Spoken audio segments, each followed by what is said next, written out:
For after reading, I was assigned exit slips and admit slips. So, exit and admit slips. So generally at the end of class, after you get done reading an article or a book or a chapter, you take note cards and students write down an idea, question, prediction, thought, event, or some other element in reading. It can be done at the end of class, or another way to do it is if they have to finish reading a chapter, or um, if they are getting done, if they are assigned homework, they can have a note card and they can write that idea or question for the next class, and then it's an admit slip rather than um, an exit ticket. Then students can use these notes to begin a conversation about the reading material.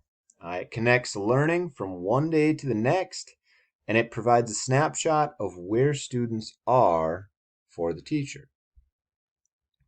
So, tips to get started. Start by modeling what you want to do. So, don't just tell the students, okay, write down something you learned. Okay, you might want to show them first, how you would write down an appropriate answer or idea that you want them to know. Use phrases like one thing I learned and one question I have to get students going. A lot of times, a lot of students just don't know how to get started. So, especially when you just start doing this activity, it's a good idea to give them some lead in sentences to get them going, and you can get more and more creative with these as you go on.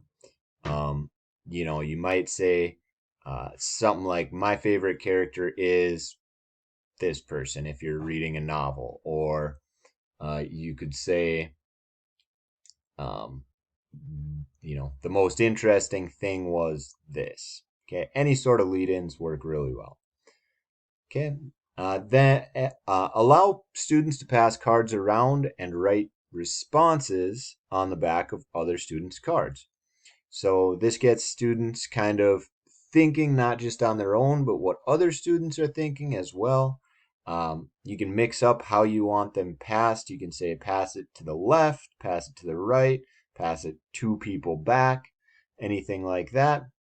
And then after they've had a chance to write down their answers, pass them around, and then write responses, you can invite volunteers to read the questions and responses and then have other students comment and question.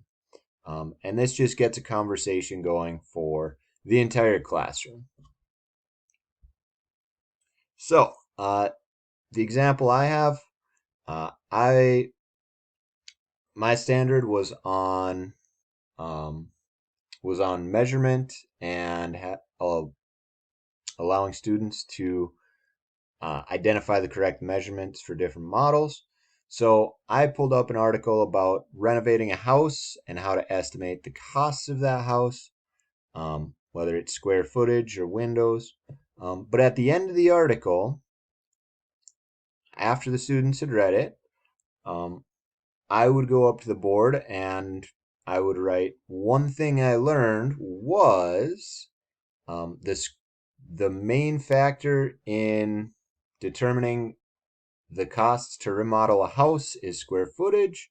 And one question I have is, how much would it cost for me to remodel my bathroom? So then you can allow students to write down their own learnings and questions. Give them a couple minutes to do this. And then after 2 or 3 minutes, I might say, okay, pass your cards, one person to the left of you. And students would pass on their cards and they'd read what the other student wrote, and then for another 2 minutes, give them some time to write a response down.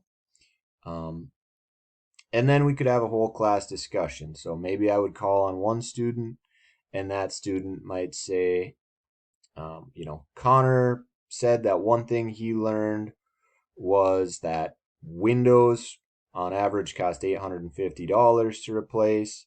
And one question he has is,